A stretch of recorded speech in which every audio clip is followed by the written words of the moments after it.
At para naman sa ating presyong palengke, eto, kung saan nandito tayo ngayon sa kahabaan ng Daang Sarili dito sa Maharlika Highway, na kung saan dito mabibili ang sariwang katay na kambing. Siyempre, alam naman natin, pag kambing, masarap ang kalderetang kambing, adobong kambing, papaitang kambing, kaya hindi na natin kailangan pumunta pa ng palengke para maghanap ng karning kambing. Kasi dito, mabibili mismo ang karni ng kambing na bagong katay. Araw-araw, kumakatay sila hanggang 5, 6 na kambing para ibenta. So katulad nito, kasama natin si Kuya Ed.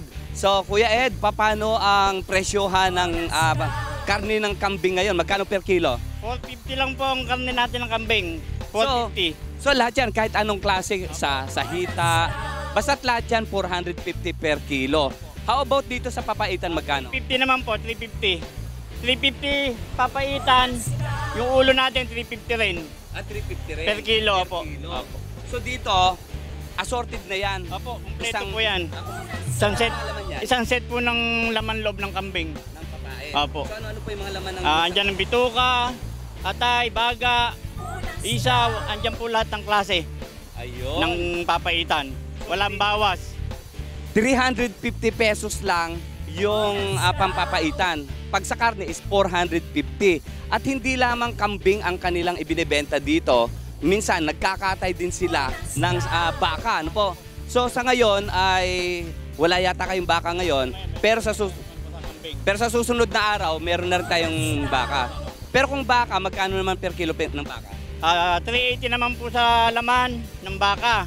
Ang sigangay naman po 350. Ayun, mas mura. Tsaka, kumbaga sa dito, mas maaliwalas, hindi pa malinis, hindi pa mabaho. Tsaka dito, along the highway lang mismo siya, halos tapat lang siya ng ELJ Hospital.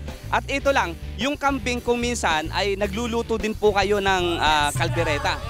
Ano-ano po yung mga niluluto nating adobo, pinispisan, papaitan, sinampalukan. Andyan lahat ng klase ng kambing.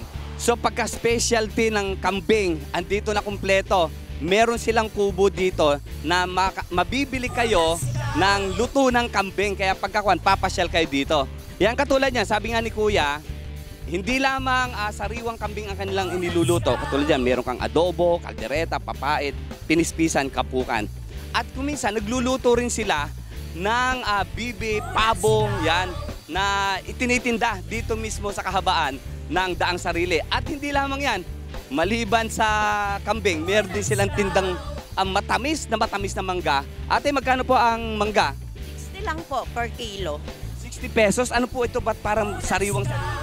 Hindi po kasi siya kinalburo, hinog po siya sa puno.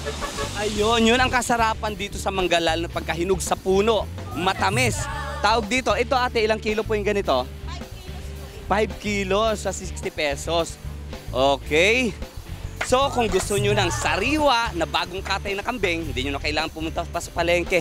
Dito lang mabibili kila Kuya Eds, Kambingan. At yan ang ating presyong palengke kasama si Angel Mar Bumanlag, Smile Sopetran III, para sa Balitang Unang Sigaw.